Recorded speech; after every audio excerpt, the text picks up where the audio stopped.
शिंदे सेनेचे मंत्री मुख्यमंत्र्यांच्या भेटीला पोहोचले। अनेक मंत्र्यांनी मंत्रिमंडळ बैठकीवर बहिष्कार टाकला। उपमुख्यमंत्री एकनाथ शिंदे मंत्रिमंडळ बैठकीला उपस्थित होते। तर कोणत्या मंत्र्यांनी दांडी मारली पाहूयात। उदय सामंत, मंत्री संजय शिरसाट, मंत्री प्रताप सरनाईक या मंत्र्यांनी मंत्रिमंडळ बैठकीवर बहिष्कार टाकलेला आहे। शालेय मंत्री दादा भुसे, पर्यटन मंत्री शंभूराज देसाई आणि भरत गोगावले जे रोजगार हमी मंत्री आहेत त्यांनी देखील या कॅबिनेटला दांडी मारली।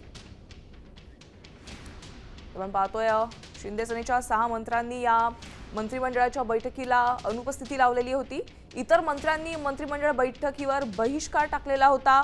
भाजपात होणारे पक्ष प्रवेश आणि स्थानिक स्वराज्य संस्थांच्या निवडणुकीच्या पार्श्वभूमीवर शिवसेनेची नाराजी वाढली आहे।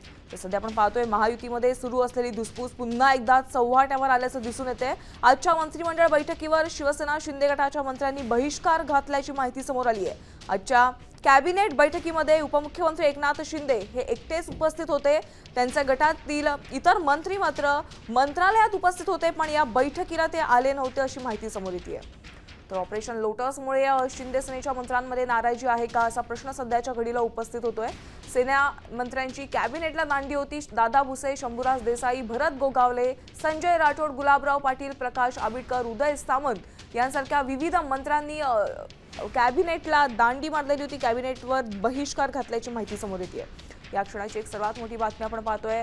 आता आगामी स्थानिक स्वराज्य संस्थांच्या निवडणुका येणार आहेत आणि अशा पार्श्वभूमीवर आता शिंदे सेनेला एक मोठा धक्का बसणार आहे असंच वाटतंय, कारण की सेनेच्या अनेक मंत्र्यांनी आज कॅबिनेट बैठकीला दांडी मारलेली होती आणि हे सगळे मंत्री बैठकीवर बहिष्कार टाकून थेट मुख्यमंत्री देवेंद्र फडणवीसांच्या भेटीला गेलेले आहेत। या मंत्र्यांमध्ये नेमकी नाराजी कशावरून आहे हा प्रश्न अद्यापही उपस्थित होते। त्यांची नाराजी कधीपासून सुरू झाली आहे, कोणत्या कारणामुळे सुरू झाली आहे याबाबतचे अद्यापही कोणतेही स्पष्टता समोर आलेली नाहीये। या मंत्र्यांच्या मागण्या काय आहेत हे देखील अद्याप समोर आलेलं नाहीयेत।